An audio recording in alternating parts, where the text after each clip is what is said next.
From the College Football Hall of Fame, this is DawgNation and SEC Media Days, brought to you by Kroger and Merriweather and Tharp. DawgNation, welcome in. I'm Kaylee Mansell with Brandon Adams and Mike Griffith here at SEC Media Days in Atlanta, Georgia. Usually about this time we would be doing our Before the Hedges recruiting show, but with Jeff Sentell out of town and SEC Media Days happening right now, we figured it would be best to do a recap of today. And I was talking to you guys a little bit earlier that I don't know if I've ever had the two of you just by yourselves before. Like, this is the most nervous I've been for a show in a long time, and I think it's because of the two guests that I have with me, Brandon. Well, it's not even just the two guests, but it's also, as we're recording this, a little later in the day, and who knows what's going to be said. Everybody's a little punchy. People are probably a little tired. Now, listen, this is a great week. Everybody has a good time. But the filter of what you do and you don't say doesn't work quite as well later in the week, later in the evening. So you've got all of that to deal with right now. Yeah, and as you mentioned, we are taping this in the afternoon. There's probably a good reason that they don't let us stay here all throughout the night. So when the Nick Abrams decision comes later, we don't know about that just yet. But, Mike, here's the thing is, like, we're kind of cooped up here on Radio Row. We're in the corner. We can see everything that's going on behind us, but we can't always hear it. And just from the vibe that we've been gathering, it kind of seems like an uneventful media days. But you've been in the room yourself, so what has it been like for you? What's been the vibe in general? Well, I mean, just digging deep in the interviews, talking to a lot of the other reporters. I mean, there's obviously a lot of anticipation for Arch Manning to make his appearance. I thought he handled it really well. He had kind of a interesting moment when he asked if Steve Spurrier was in the Hall of Fame. It's kind of like, well, yeah. And he kept your Uncle Peyton from winning the Heisman Trophy a couple times and probably a couple national championships too. And, oh, by the way, Steve Spurrier won a Heisman Trophy, which Arch is the favorite for. But I don't think he meant that as any slight. I actually called Spurrier today and talked to him about it. And he said, well, I just want to make this clear. I'm not questioning how good the guy is. I'm questioning the coach for not playing him. He said, somebody needs to ask Steve Sarkisian about that. But in fairness, Arch Manning asking about Steve Spurrier would be like me asking about Amos Alonso Stagg. Like, that's a long time. That's a long time. Well, yeah, I mean, it's been, it's what, Arch was 11 when Spurrier was out of the SEC, and he wasn't born yet when Spurrier won his last SEC title in 2000.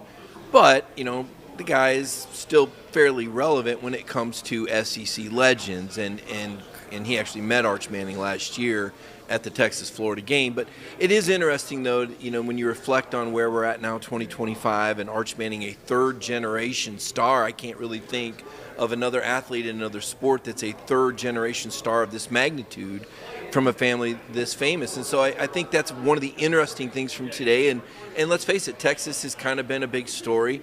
The recruiting news yesterday, Brandon, I know you talked about it. I saw Connor wrote some stories on it. Kirby, I felt like in hindsight now maybe firing a little preemptive strike when he was saying, hey, we value relationships over transactions. And then later in the day we find out that Texas has landed a couple of Georgia players, one that was in the recruiting battle, the other one that was a flip, to the tune of almost $2 million, from a pretty good source. So they spend a lot of money.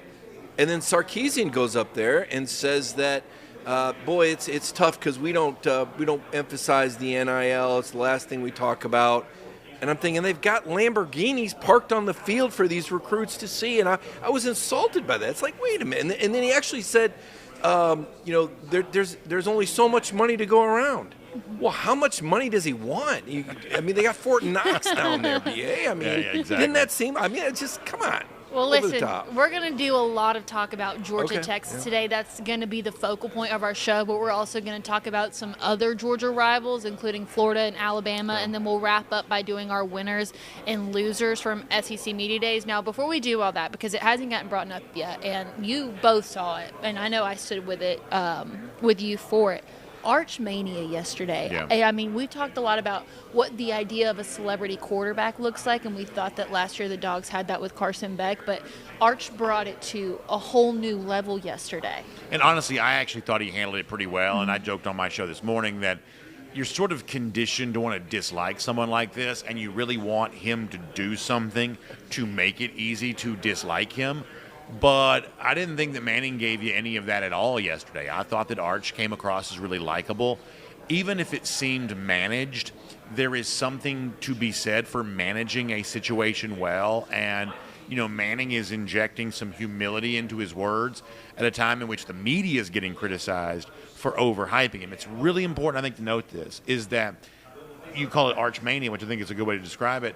If there is a pandemonium around Arch Manning, if there is some sort of Arch Mania, Manning is not cultivating this. There are media types who are getting some easy clicks over the famous last name. And if anything, I mean, it's hard to feel sorry for someone like Arch Manning. That'd be overstating it. But you do realize, boy, it gives him a lot to have to live into. And Manning, I think, pretty deftly has tried to speak in such a way of, I don't deserve any of this, he said at one point in time. That's at least the second time in recent weeks he's said something to that effect. I do think that he's coming across as likable as one can when the entire world is attempting to just sort of give him everything. Yeah, and of course the outfit went viral yesterday. It was giving frat pledge, but I agree with Brandon. I actually thought he handled everything well yesterday. We'll move on from. Can I also say this? Oh, go ahead.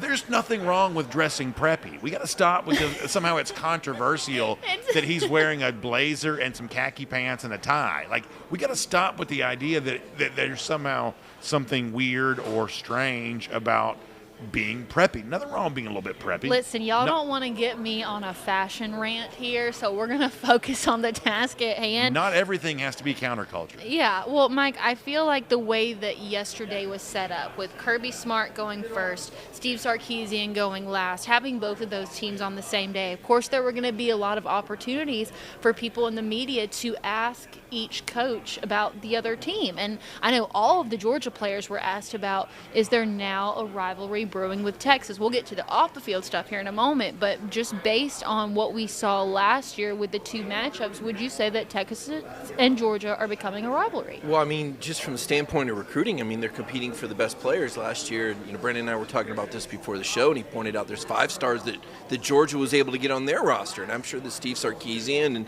and the Texas types didn't like that too much, and then Texas returns the favor, getting the number 1 player, at least from a commitment standpoint, yesterday to commit in the 2026 class. We're going to see more of this. They're going to butt heads going after the best players in the nation. So from that standpoint, yes. Now, it would be a good sign if this rivalry continues, because it would mean that they're going to meet in the SEC championship game after this season. Now, they're going to play this year in November, and that game would have signs of maybe having an effect on who's in the SEC championship game, if not being a preview of it, as it was last year when Georgia dominated in Austin. I do think it's interesting that both of these schools have other primary rivalries, Texas with Texas A&M and Georgia with Florida, which have been somewhat downplayed because of the dominance of the respective schools. Maybe that changes this. Maybe A&M's got a little bit more coming back. Maybe they give Texas a game in Austin. Maybe Florida gives Georgia more of a game in Jacksonville if DJ Lagway stays healthy for 4 quarters or is still healthy at that point of the season, and if Gunnar Stockton comes to fruition. So I do think that is a developing rivalry as long as Georgia's on top. I mean, who isn't a Georgia rival, right? I mean, South Carolina likes to think of themselves, and Tennessee is a border state rival that opened up talking about all the players they get out of Atlanta, and, of course, Florida, and we talk about the Auburn, and, oh, my gosh, how about Alabama? We've talked about that, most anticipated game on schedule. So when you're on top, you got a lot of rivals, and Georgia's still on top. Yeah, Brandon, and one thing that Mike pointed to was what we're seeing off the field. I think a lot of that was brought to light yesterday when Georgia lost Tyler Atkinson to Texas, and then, of course, flipped the 4-star defensive lineman James Johnson. But I feel like this is something we've seen before. We saw it with Georgia and USC last year. We're also seeing it with Georgia and Oregon on the trail, as well as Georgia and Miami. So is it the fact that the Georgia-Texas recruiting battles, is it a personal thing, or is that just kind of the way that the cards have lined up? Well, it's important to note that any two teams that are currently rivals, there was a period of time in the past, maybe it's even the distant past, where they weren't rivals. And rivalries are born because of shared history together. As recently as a couple of years ago, Georgia and Texas didn't have much shared history together, but as you say, now with the recruiting battles, that's some of that. And as Mike, I think, points out, maybe more importantly in this case, once you start playing each other, last year twice within the same season, there's plenty of room for more of that to come in future years. That's really the thing that I think drives all of this, because as you said, you can battle Miami, you can battle Oregon, you can battle USC, programs like that in recruiting, but unless you meet them in the college football playoff, you don't play those teams. But not only are you fighting Texas for recruits, but you're also playing them on the field. Now, I would say these two teams are still a ways away from being rivals, but they are on their way towards that because there is more shared history here. In November, this will be the third time they've played in 13 months. In December, it could become a fourth time in 14 months. That's a lot of history being added in a very quick period of time, and Georgia will feel a certain way about Texas depending on how these games go. Texas will have its feelings about Georgia depending on how these games go, and by the time we get here next year, there could be even more questions for both sides about the other. Mike, somebody asked me a question earlier, and in that moment I thought I wish Mike Griffith was here to back me up because I know that he would have the perfect answer for this. And it started with the fact that Texas got Justice Terry. They swept him from underneath Georgia's rug, and now with Tyler Atkinson, you have two of the top-ranked players in the state of Georgia that Texas has been able to grab. Does that light a fire in Kirby Smart? Oh, yeah. Kirby's incredibly competitive, and certainly, it probably hurts him a little bit, too, because he does build relationships. And, Justice Terry is a guy that relationship went way back. I think it's been well documented that he was wearing a black suit with red stitching in it. And that suit wasn't supposed to be worn to a commitment ceremony to Texas. That's not Texas colors. So, it hurts his feelings a little bit, I'm sure. Kirby's got feelings. He builds relationships with these players. He invests in them. He expects them to invest in him.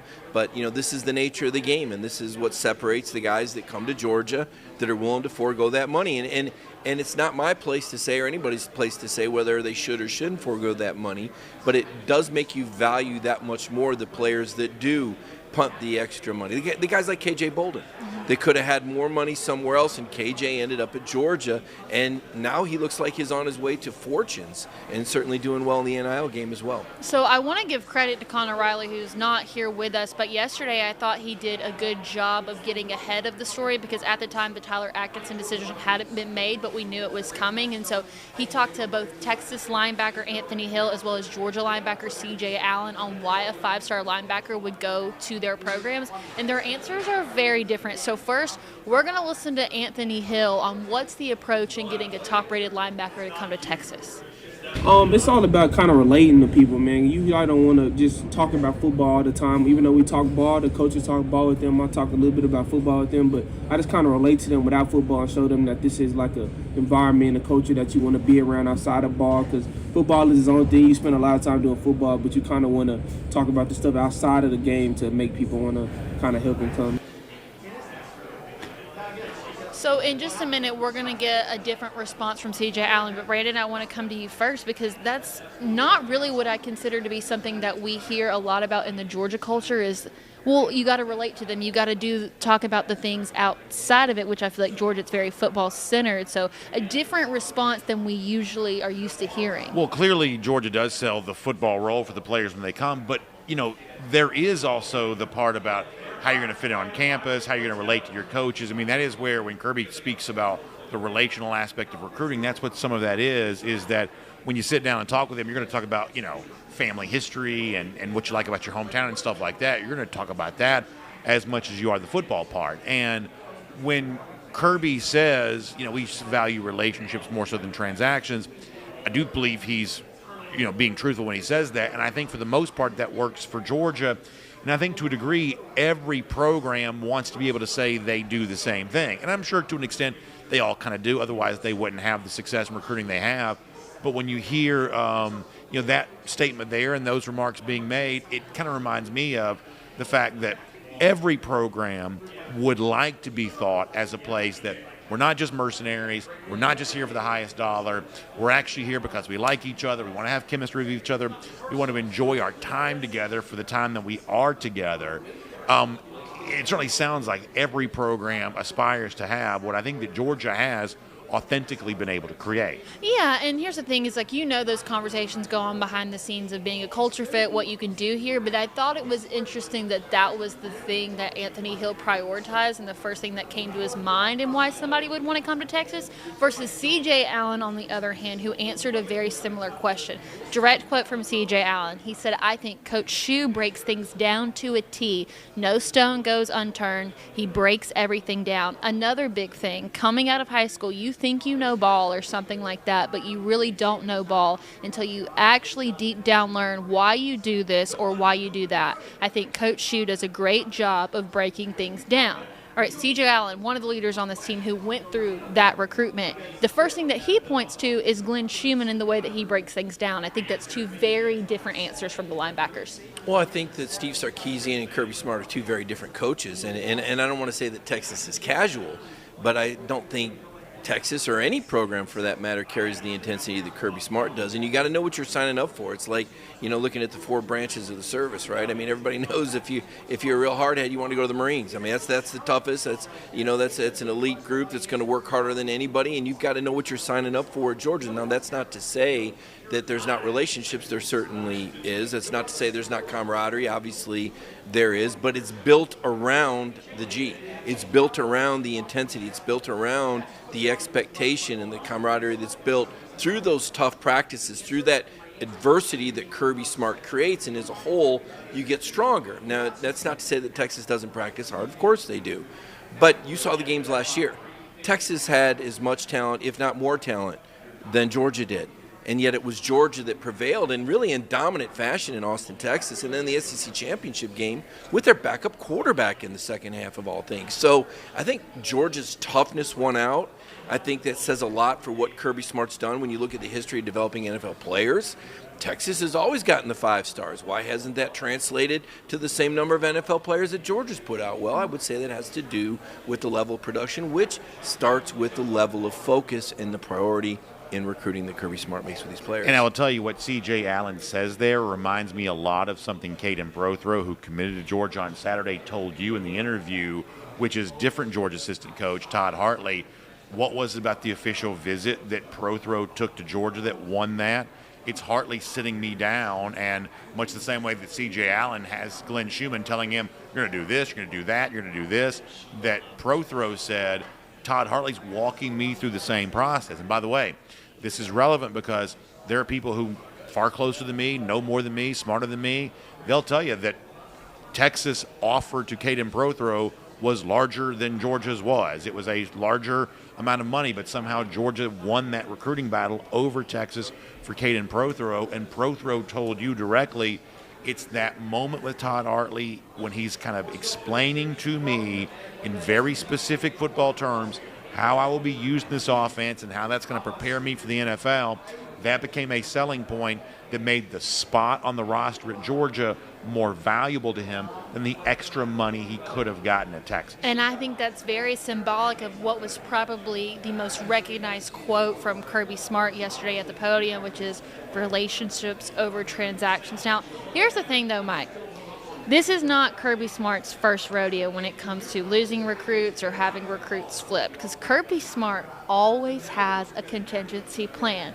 Tyler Atkinson news drops. There's a chance they get Nick Abrams later, which by the time this is airing, that decision will have already been made. They just don't let us stay here late at night, which is probably in their best interest, but we'll usually know about this time. But also, they lose the 4-star defensive tackle, James Johnson, and then today it was announced that, hey, another 4-star defensive lineman in Valdon Sohn's going to make his decision on Friday, and it's got Georgia at the front of that graphic. So it's like Kirby Smart has been in this industry long enough to know that, hey, they've got options, and when things go wrong, you got to go ahead and move on to the next thing. Yeah, I mean, well, Kirby's got them lined up. I mean, who doesn't want to play at Georgia, right? Have a chance to compete for a national championship and go up against the other elites. And Kirby said that he wants the guys that want to be at Georgia and compete, i.e., not necessarily the guys that are going to put the dollar signs ahead of their development or ahead of the level of competition they're going to face here. So in Kirby's mind, we look at it as a recruiting loss, and I'm sure in the moment, with what Kirby's invested in these players personally, it feels like a loss. But in the end, Kirby's going to use that as a win. Hey, we got a guy that's in it for the right reasons. We got a guy that wants to be here over money, because the chances are, or the potential is higher, that if a player's in it for money and things aren't going his way, he'll be more likely to transfer rather than to stay in the program and continue to develop, as so many of these Georgia first-rounders did. Not all these guys came out playing right away. Quay Walker's, case in point, that's a guy that had to wait his turn, and he leaves here a first-rounder. Look at Ladd McConkey.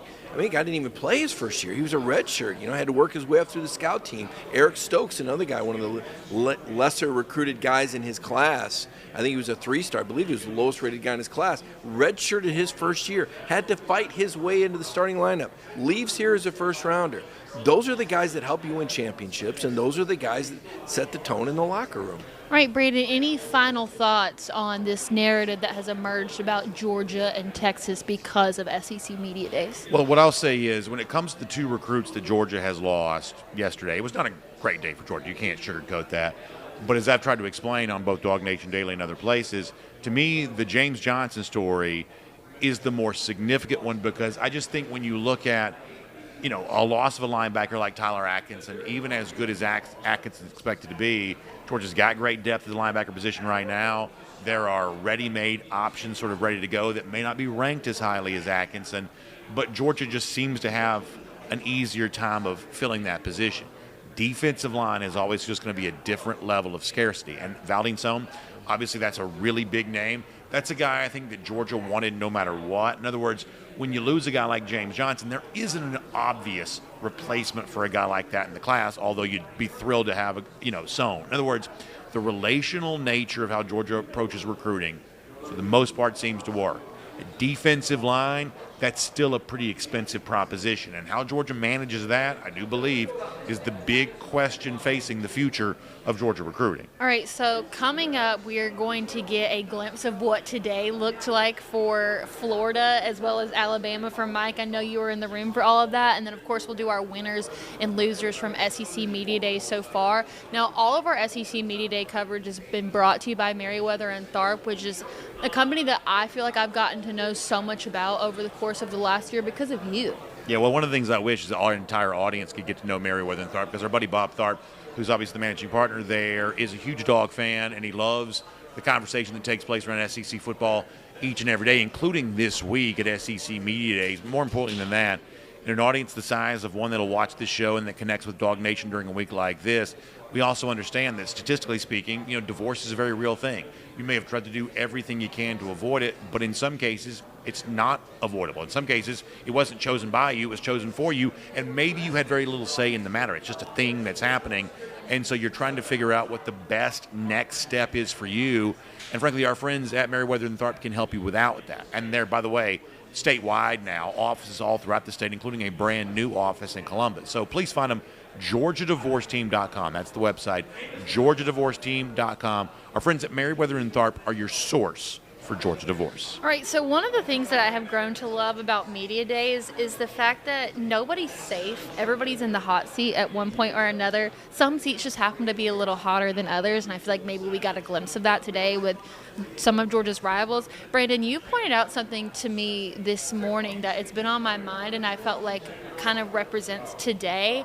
You said that you can tell when a team is in a heated position based on the way that the questions are asked, because there's some more negativity towards some teams than others. I feel like we saw that today with Kaylee DeBoer, who got questions about the inexperienced quarterback play, losses against bad teams, as well as whether he met the Alabama standard or not. What do you think all these things say about where the current state of Alabama is? Well, it's a big difference between being like, say, even though it's just one outcome different. By the way, Alabama got the head-to-head win. Georgia 10-2 in the regular season, made the playoff, won the SEC along the way. Alabama 9-3 missed the playoff. That's a huge swing and difference when you're watching that playoff on television. All of a sudden, it creates a lot more room for conversation. And as you said, given the fact that one of the things, and probably the thing that kept Alabama out of the playoff, was a pretty ugly loss to Oklahoma. Now, I'll say this, and by the way, Brent Venables in Oklahoma has been ongoing throughout the day here at the College Football Hall of Fame. Their appearance at SEC Media Days has been running concurrent to this. From a FPI standpoint and things like that, Oklahoma was not as bad a team as they're sort of made out to be a year ago. They beat Tulane. Their metrics were pretty close to a team like Michigan. So this wasn't necessarily the worst team in America that beat Alabama, but it wasn't a top 25 team. It wasn't a team that had some great record.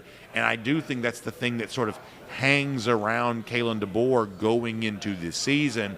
And I do think if you're making a list of, the coaches who have, I'm not saying DeBoer's going to get fired, but in terms of the shortest leash to keep from having the entire bottom just sort of fall out. I'd put Kalen DeBoer on that list probably as much as anybody. Now, I also think his team is probably pretty well set up for some success. But boy, he better win. I think that's fairly obvious. So, Mike, two things. Number one, do you agree with what Brandon said about the state of Alabama? And number two, I have not personally had the chance to talk to you about the Nick Saban news yet. That was dropped earlier this week by Greg McElroy, who said that Nick Saban would return to coaching. You said that last year, and I thought that was absolutely bizarre. But now I'm thinking maybe I was just crazy because it's all coming back to light. So do you think there's any truth to it? Well, I mean, I think when you're a Hall of Fame coach like Nick Saban, you're still in good health, and we know how competitive he is. I mean, you wonder if that temptation is always there. We kind of wondered that with Michael Jordan when he hung him up. You know, like, hey, Jordan, go back out there and get it done. I think if it was the right job, like the reason I had said that was I thought that if Ohio State didn't win the national championship, that would have been a guy they would have reached for and thrown a ton of money at. As it turned out, Ohio State won the national title. The question for me would be if Nick Saban was going to come back and coach, where would he want to coach? Where would there be a program that could offer him an opportunity to win a championship and give him the structure he would need? The answer to me would be LSU, but I don't think that Brian Kelly's going to be fired. I don't necessarily think that Nick Saban is chomping at the bit to get back into coaching. I thought Kirby Smart kind of cleared that up for us yesterday. He's got a relationship with Nick and apparently talked to him, and Kirby kind of blew it up and says he doesn't think so, and Kirby's not going to speak out of turn. That's not his style. So I think it's interesting conjecture, speculation, slow news day, maybe a little bit. But I don't want to put all that on Greg either, because we all have sources and we all hear things. And Greg's speculating, on radio. He's talking about a topic, and, people just kind of ran away with it. As for Kalen DeBoer in Alabama, I think Brandon's right. I mean, they're used to going to the playoffs when there's 4 teams, much less 12, and those were ugly losses. They didn't just lose to Oklahoma by 3 touchdowns. They lost at Vanderbilt. And that was the week after they took over number 1 after beating Georgia. So that was quite a drop for Kalen DeBoer. Now, I will say that there's some question as to was it Kalen DeBoer or was it Jalen Milroe? Because I think it was probably more Jalen Milroe's inconsistency. I think Kalen DeBoer is a really, really good football coach, and I think they're among the favorites to not only win the SEC, but perhaps the national championship. They have a loaded roster, and if their quarterback position turns out well, they're going to be awful doggone dangerous. So while there is an undertone of pressure, there's always pressure at Alabama, always, just like I believe there's a degree of pressure at Georgia. But I don't feel like Kalen DeBoer wore that pressure. I don't think he felt it. I think he's a very likable guy. I think he's a very grounded guy, and I think he's a very confident guy now that he has Ryan Grubb back. That's his right-hand man, right? I mean, just imagine if Todd Monken walked through that door. Maybe we shouldn't go there. But the point is, when a coach has confidence in his staff, it gives him more. These guys are used to working together, 12, 13 years. When they were at Washington, they did some pretty unbelievable things with the Washington. It beat Texas. They were 2-0 against Texas at Washington. I don't need to tell you which team had more talent. Kalen DeBoer can coach. We saw that in Tuscaloosa. Of course, Georgia kind of hurt themselves in the first half. But the guy can coach. So, yes, undertone of pressure in Alabama, but I don't feel like it's affecting Kalen DeBoer. All right, so we're going to shift to a different one of Georgia's rivals who I actually feel like was in an opposite position, because when you and I were at SEC Media Days last year in Dallas, Billy Napier was one of those coaches that we knew going into it was going to be in the hot seat with the potential that he might not even finish the season with the Florida Gators. However, I was actually in the room for Billy Napier, and I know you were too, but I did not get the vibe at all that they're ready to go ahead and get him out of there. A lot of the questions were about DJ Lagway, the success that they are going to had last year. How do you carry that over into this year? But I just felt like compared to last year in the room that he had to walk into, it was a very calm, collected group that seemed optimistic about what Florida's going to be able to do this year. Yeah, well, it was first winning season for Florida since 2020.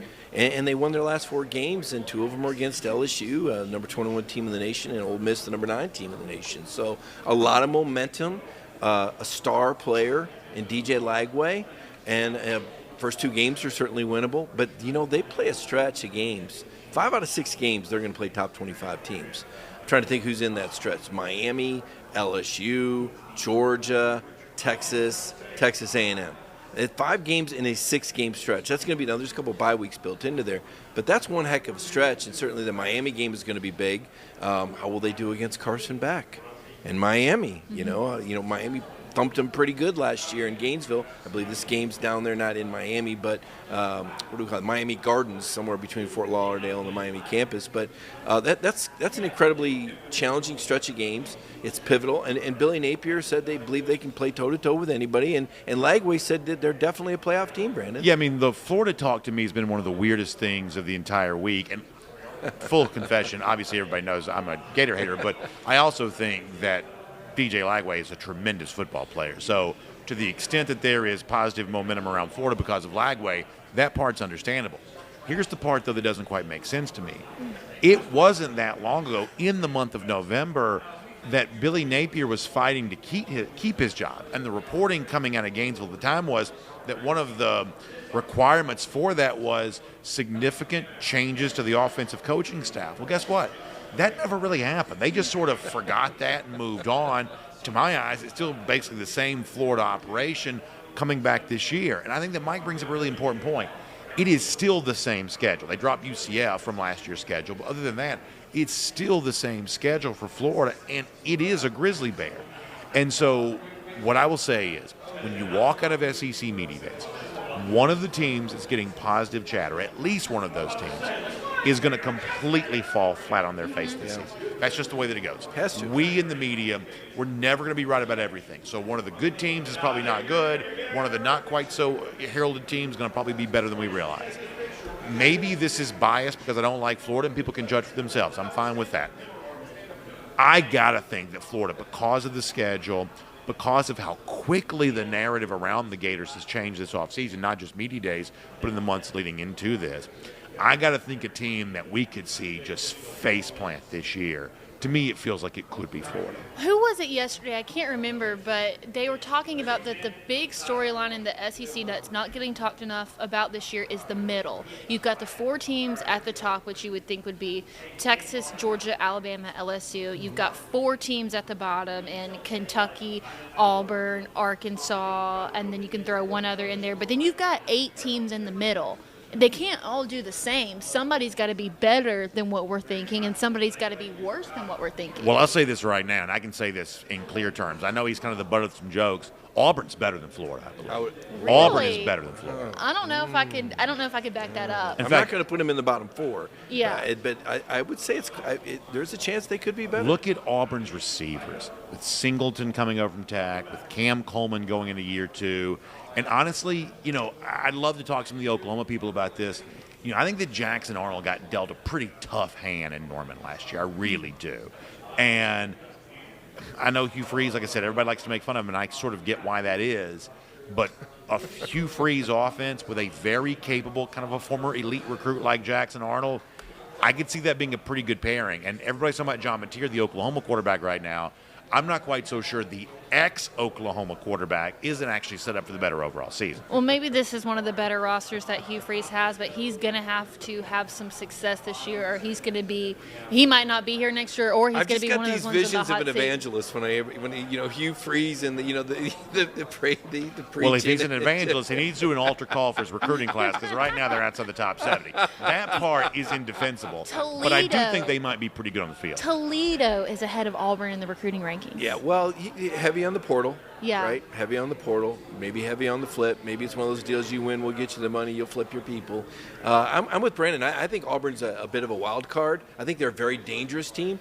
And when I did my Georgia breakdown schedule, where I had like 5 slam dunk wins, I think I had maybe 4 probables and 3 that were, 50-50? Maybe it was 5-50. Anyway, I had Auburn in the 50-50 games.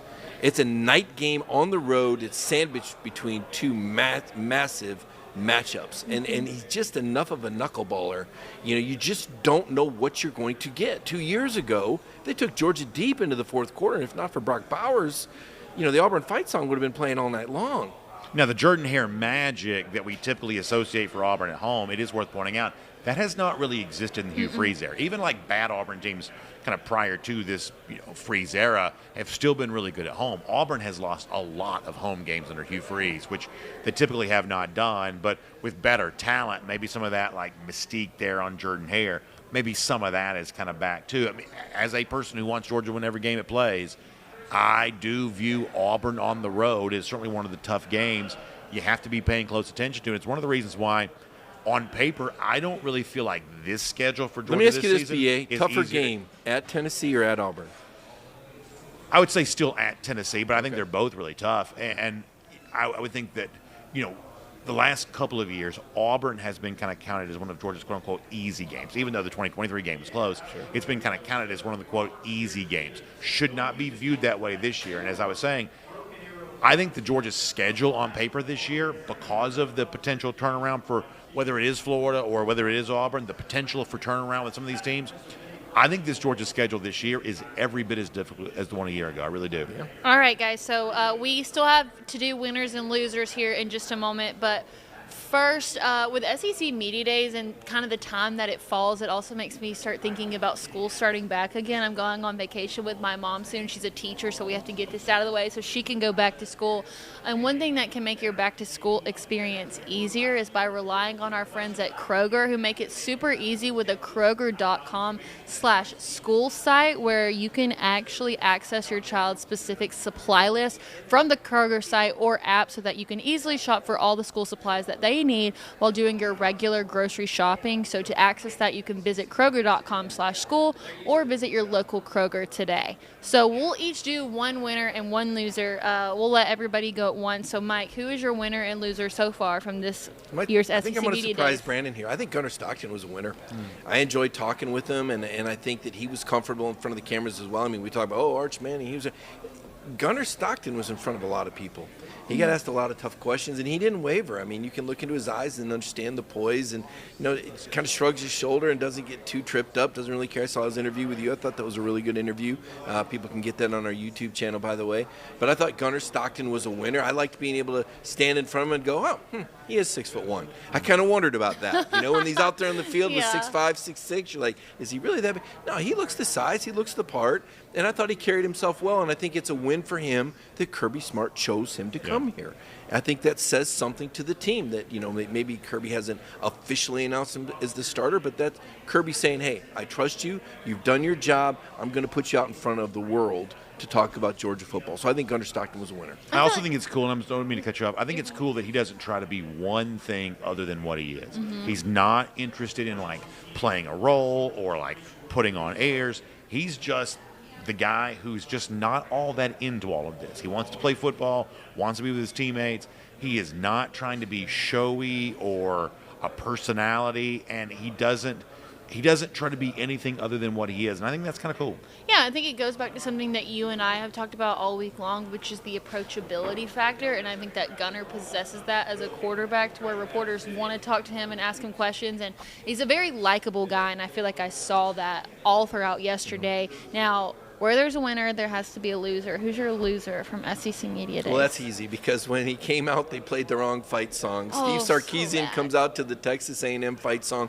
And listen, I think Sarkisian and Texan put on a great show last year in Dallas. I thought the presentation was first class. I think Sark has done a great job representing himself, but I think he lost a lot of credibility in that room yesterday when he's saying there's only so much money to go around. There was nobody buying on that. There was a lot of snickering, and don't look into the faces of the media, some of the most skeptical people you ever find, and try to play the poor mouth yourself card when you're Texas and you have all this money and you're taking recruits away from other schools with high dollar offers. And to me, he lost a lot of credibility and trust and goodwill that he built up with that comment. Don't treat people like fools. Treat them with respect. Not to say, you don't have to say, well, we're buying all these, but at least acknowledge that you're fortunate to have great resources that go along with a great education, a great program, a great tradition, a great opportunity to win championships, whatever. But don't try to tell us that, it can be hard because we don't, put a priority on NIL when you're driving Lamborghinis onto the field during official visit weekends. That is, to me, Brandon, I thought Sark lost a lot of credibility. No, I think that's really fair. All right, winner and loser, Brandon. All right, so my winner also comes from the Georgia contingent. I was really impressed by Dalen Everett. And it's one of those things where, obviously, we talk Georgia every day, but I'm not in Athens every day. I'm mostly in the studio doing the show. So there are a handful of Georgia players that, from a personal standpoint, I don't know that well. I don't think I knew Dalen Everett very well before this week. But on our show this morning, perhaps you saw that, as Mike said kindly. You can go to the DawgNation YouTube page if you missed it. I thought Everett was great. I thought he had some really insightful things to say, and I was already a fan of his. I'm really glad he's coming back to Georgia. But, boy, I think he made a lot more fans for himself because of how he started. So he was my winner for this week. Really was impressed. My loser is also in the same category of Mike. I'm going to put Texas fans because when you see your coach come out for media days and they're firing up the Texas A&M fight song, it's obviously not a great look. But I'll go beyond this just for a moment. To me, this sort of speaks to what I believe is just sort of an obvious problem for the SEC. If Billy Napier walked on the stage and they played Rocky Top, everybody would know it was the wrong fight song. For the most part, legacy SEC teams know. I know where he's going. When the wrong fight song is being played. But when Sarkisian walks out and it's the wrong fight song, very few people seem to get that at the moment. Yeah. And I just think it's a very revealing moment in that this used to be a conference of programs that had shared borders and shared, viewpoints in life. There was a lot of commonalities in the SEC. Now it's sort of a conglomeration of shared financial interests. They share the same pot of revenue. That's not the same thing as what a conference used to be. And the fact that nobody knows that this egregious error took place, I think unintentionally is a pretty big example of that. And I've heard so many people on Radio Row talking about that this morning, but that's a really good point because I would have never known that if I didn't see it all over social media. Yeah, we didn't hear that fight song very much when we went to Austin, exactly did we? Right. Yeah, they weren't scoring enough touchdowns for that to be true. That's true. All right, I'll wrap it up here. I'm actually going to go to the state of Tennessee for both my winner and my loser. My winner is going to be Vanderbilt, just based on the exposure and how seriously people are taking them this year. Like, I remember sitting in on Vanderbilt last year at the podium, and it's like the same people asking different questions versus this year. You had more people in there that were actually asking Vanderbilt football questions, and Diego Pavia had one of the bigger quarterback crowds that we saw. It wasn't Arch Mania, but people wanted to listen to what he had to say, whether it was for a viral moment or not. And I feel like when the ballots are released for when the media votes, we're going to see more of Vanderbilt on that board. That might be their biggest win of the year, Kaylee. Hold on to that thought. Hey, listen, the exposure that they got from this week, I mean, if you would have told me 2 years ago that everybody would be wanting to listen to the Vanderbilt quarterback, I would have told you that something bad happened, and maybe it did when Vanderbilt beat Alabama last year. But the fact that they are now a program that people are actually talking about and actually care about, I think that's a good thing for them. Clark Lee is a lot to do with that. And I totally agree with one of the shiniest heads I've ever seen, too, by the way. We could see the glare from up here. So for my loser, I'm going to the other school in the state of Tennessee, which is the University of Tennessee. And that's because I felt like yesterday Josh Heupel didn't have a second to breathe with actual football talk. Now, part of that is because of the things that happened in the offseason with Nico Iamaleava and losing a lot of guys, having to bring in quarterback late. So I feel bad for Josh Heupel in the sense that I think that he's just ready to actually get on the field and stop talking about the drama. Was that a volatile? Because I feel like one of the reasons why I feel like media days to a certain extent has been somewhat bland is I sort of feel like Tennessee got in and out. I didn't really hear much from it. I've been doing a bunch of different things. Did he take some heat for that yesterday, or not heat, but was that a pretty intense conversation around that? I would definitely say that the questions were approached in a very careful way to where it didn't come off immediately as like, oh my gosh, they went there. But everybody knew what they were addressing because I think that somebody had said, the situation that I'm talking about. And that was, of course, talking about the Nico Iamaleava situation.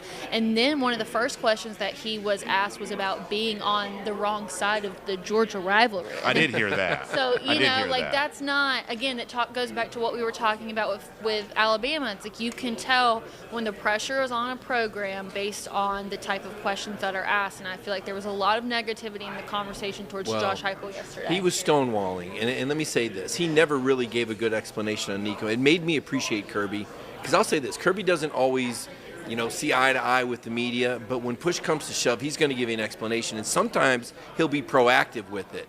And Josh was proactive with telling you, I'm not going to tell you any more than I already said. And as for feeling sorry for him, I mean, look, the guy has beaten Alabama 2 out of the last 3 years and Florida the last 3 years. Say that right? Which is harder for me to say than them to do lately, of course.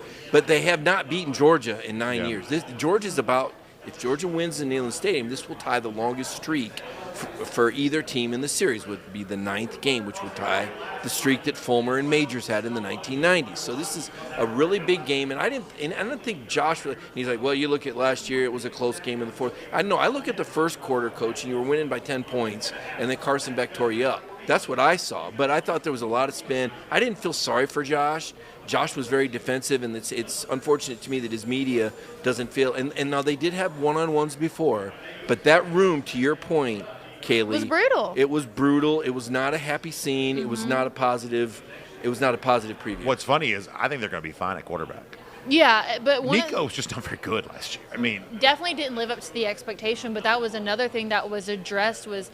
At the beginning of the season, you were being praised for the high-powered offense, how quickly y'all were scoring, and then towards the end of the season, we weren't talking about that anymore. So I'm going loser, Tennessee. Honorable mention loser, Brian Kelly as well, because I'm pretty sure that he wasn't wearing socks on the first day when we saw them, when he had his little nice he was definitely shoes not on. wearing socks. I saw Yeah. that, but I'm also from the South, so I'm okay with the sockless summer. Not in a professional place like this. So that's my honorable mention loser. We're going to go ahead and start wrapping up today's show. Final thoughts from day 3 of SEC Media Days. I think it's been great. I think the first 3 days, I think it's full of highlights. I told you guys before the show, I'm really proud of our coverage. I mean, I can't wait. There was a couple of Brandon shows I wasn't able to see while I was here. I'm going to go home and check it out on YouTube. I want to see all the interviews you got, all the SEC Network stars, all the players that came through here. I have more content to write. I couldn't get it all out. There was so much stuff that came out of here. And I guess my thought, just Kirby Smart, I feel better about Georgia football now than I did when I came in. Listening to Kirby speak yesterday in that room and in the big room as well, and seeing the players and really just evaluating the league. Yeah, there's a lot of other great teams, but Georgia's got a lot of depth and a lot of players. And when you hear the beat writers from other teams ask questions of the coaches, you start to realize, I mean, I know we say it, but then you really realize, boy, everybody's got a lot of questions. Yeah. And I just feel like Georgia's got more potential answers because of the way they're built and the way Kirby Smart manages. And real quick, before we go to a final thought from Brandon, as Mike mentioned, we do have interviews with tons of SEC personalities on our DawgNation YouTube page, including the interview with Greg McElroy, Cole Kubelik. We've got one with Josh Pate as well. So you can access those by going to our DawgNation YouTube page. And while you're there, go ahead and subscribe to our channel. Brandon, final thoughts from day 3. So obviously there's some real issues still facing the SEC and the rest of college football, future playoff expansion, the future of this league's scheduling model, the fact that the House settlement isn't worth the paper that's printed on. All of those are very real things. But the most important thing I think about this week is that the conversation about what's going to happen on the field this fall has taken center stage. That for this week, I would say that for the most part, the dominant discussion has been around who's going to win the games when they're played. And that's just a lot more fun, even if most of us would acknowledge these other issues are real. It's been nice to take a break from some of that for a little while. Well, I'm just so excited that I had the privilege and honor to be able to do a show with you, Brandon Adams, and you, Mike Griffith. It's something that's very rare, but I'm always grateful for it. DawgNation, don't forget, we'll have DawgNation Daily tomorrow morning, 10 a.m., and then myself, Cody Chaffins, Connor Riley will come together for DawgNation at Large, where we're going to look at our own ballots that we submitted here at SEC Media Day, so make sure to tune in for that. Until then, guys, thank you for joining me. DawgNation, thank you for joining me. We'll see you right back here at 10 a.m. for DawgNation Daily.